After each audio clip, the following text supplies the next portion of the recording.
नमस्कार दोस्तों, मैं हूं नीलकमल, भूतों का जीता जागता सबूत।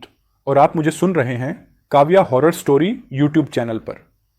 जी हां दोस्तों, मैंने न केवल भूतों को देखा है बल्कि उनसे बातें भी की हैं। तो ऐसे ही एक सच्ची और डरावनी घटना को मैं लेकर आया हूं। गांव नवाद्दी के पास एक वीरान जंगल था जो दूर दूर तक फैला हुआ था। इस जंगल में एक पुराना खंडहर था जिसे गांव वाले टाटिया का किला कहते थे। सालों पहले इस किले में एक क्रूर डाकू, जिसे सब खूनी टाटिया बिच्छू के नाम से जानते थे, अपना आतंक मचाता था। वह अपने दुश्मनों को बिच्छू के जहर से मारता था और उनका खून पीने की अफवाहें चारों तरफ फैल गई थीं।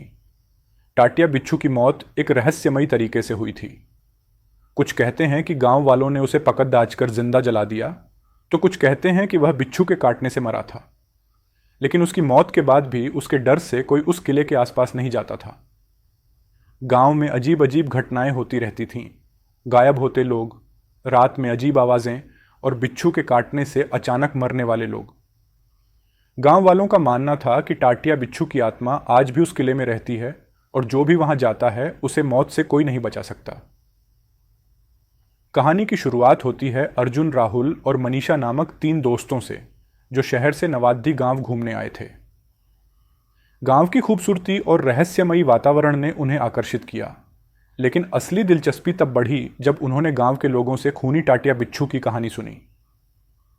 अर्जुन, जो कि अपने दोस्तों में सबसे ज्यादा साहसी था, ने तुरंत फैसला किया कि वे तीनों उस खंडहर किले में जाकर इस रहस्य का पता लगाएंगे। राहुल और मनीषा पहले तो झिझके, लेकिन अर्जुन की जिद के आगे वे मान गए। अगले दिन सुबह सुबह वे तीनों जंगल की ओर बढ़ चले। जंगल में घुसते ही उन्हें एक अजीब सन्नाटा महसूस हुआ, जैसे कोई उन पर नजर रख रहा हो। चारों तरफ सूखे पेड़ और झाड़ियां थीं और हवा में एक अजीब सी ठंडक थी। जब वे किले के पास पहुंचे तो किला टूटा फूटा और भूतिया लग रहा था। अर्जुन ने किले का मुख्य दरवाजा धकेला और वह एक कर्कश आवाज के साथ खुल गया। अंदर अंधेरा था, लेकिन अर्जुन ने अपनी टॉर्च जलाकर रोशनी फैलाई। दीवारों पर अजीबोगरीब चित्र बने थे, मानो टाटिया बिच्छू के भूत को समर्पित हों। अचानक मनीषा को ऐसा लगा जैसे कोई उनके पीछे खड़ा हो। उसने मुड़कर देखा, लेकिन वहां कोई नहीं था। किले के अंदर घुसते ही अजीब घटनाएं होने लगी। राहुल को लगा कि किसी ने उसके कंधे पर हाथ रखा है, लेकिन जब वह मुड़ा तो वहां कोई नहीं था। अर्जुन को दीवारों पर चलते हुए बिच्छू नजर आने लगे, जो किसी भी दिशा में मुड़ते जा रहे थे। धीरे धीरे उन्हें ऐसा महसूस होने लगा कि वे एक चक्रव्यूह में फंस गए हैं। जितना वे आगे बढ़ते उतना ही वह रास्ता बदल जाता। तभी अचानक अर्जुन की टॉर्च बंद हो गई और किले में घना अंधेरा छा गया। मनीषा ने डरते हुए कहा, मुझे यहां से वापस चलना चाहिए। लेकिन अर्जुन ने उसे शांत रहने को कहा। उसने अपनी टॉर्च दोबारा जलाने की कोशिश की और तभी एक भयानक चीख सुनाई दी, मानो किसी ने दर्द से तड़पते हुए चीख मारी हो। तीनों ने एक दूसरे की ओर देखा। उनकी आंखों में डर साफ झलक रहा था। यह जगह ठीक नहीं है, राहुल घबराकर बोला। हमें यहां से निकलना चाहिए। अर्जुन ने हिम्मत जुटाकर कहा, हम यहां आए हैं तो अब बिना कुछ देखे वापस नहीं जाएंगे। जैसे ही वे थोड़ा और आगे बढ़े, एक कमरा सामने आया। कमरे के बीचों बीच एक पुरानी कुर्सी रखी थी और उसकी चारों ओर बिच्छू रेंगते दिखे। तभी अचानक कमरे के दरवाजे अपने आप बंद हो गए और काले धुएं की एक परत उभर आई। धुएं के बीच से एक आकृति उभरने लगी। वह आकृति धीरे धीरे एक आदमी का रूप लेने लगी।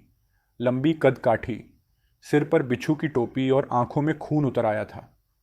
वह कोई और नहीं बल्कि खूनी टाटिया बिच्छू की आत्मा थी। तुमने मेरी शांति भंग की है, उसकी गूंजती आवाज ने पूरे कमरे को कंपा दिया। अब तुम यहां से जिंदा वापस नहीं जाओगे। राहुल और मनीषा बुरी तरह घबरा गए। उन्होंने दरवाजा खोलने की कोशिश की, लेकिन वह जाम हो चुका था। अर्जुन ने साहस दिखाते हुए कहा, हमारा कोई इरादा तुम्हें परेशान करने का नहीं था। हम बस इस जगह के बारे में जानने आए थे। टाटिया बिच्छू की आत्मा जोर से हंसी। यहां आने वाले कभी लौट कर नहीं जाते। उसने अपनी उंगली से इशारा किया और तभी कमरे में बिच्छुओं का सैलाब आ गया। बिच्छू तेजी से तीनों की ओर बढ़ने लगे। मनीषा चीख पड़ी, हमें कुछ करना होगा। अर्जुन ने अपने बैग से माचिस निकाली और कमरे में बिखरे कागजों को जलाने की कोशिश की। आग लगते ही बिच्छू पीछे हटने लगे, लेकिन टाटिया की आत्मा अब और ज्यादा भयानक हो गई थी। कमरे का तापमान गिरता चला गया और ठंड इतनी बढ़ गई कि तीनों का शरीर जमने लगा। तभी मनीषा को याद आया कि गांव के पुजारी ने उन्हें एक मंत्र बताया था जो आत्माओं को शांत कर सकता था। उसने जल्दी से वह मंत्र बुदबुदाना शुरू किया। जैसे ही मंत्र पूरा हुआ, कमरे में तेज रोशनी फैल गई। टाटिया बिच्छू की आत्मा ने एक अंतिम चीख मारी और धुएं में विलीन हो गई। कमरे के दरवाजे अपने आप खुल गए और बिच्छू गायब हो गए। तीनों ने बिना एक पल गंवाए किले से बाहर की ओर दौड़ लगाई। बाहर निकलते ही उन्हें महसूस हुआ कि जैसे कोई भारी बोझ उनके सिर से उतर गया हो। किले से दूर होते ही उन्होंने चैन की सांस ली और कसम खाई कि दोबारा कभी उस किले के करीब भी नहीं जाएंगे। गांव लौटते समय अर्जुन ने पीछे मुड़कर देखा। किले की टूटी फूटी दीवारों के बीच उसे फिर से वही काली आकृति दिखी। वह समझ गया कि खूनी टाटिया बिच्छू की आत्मा अब भी उस किले में कैद है और जो भी उसकी शांति भंग करेगा उसे इसका खामियाजा भुगतना पड़ेगा। इस घटना के बाद अर्जुन, राहुल और मनीषा ने न सिर्फ गांव छोड़ा, बल्कि वे इस भयानक अनुभव को कभी नहीं भूल पाए।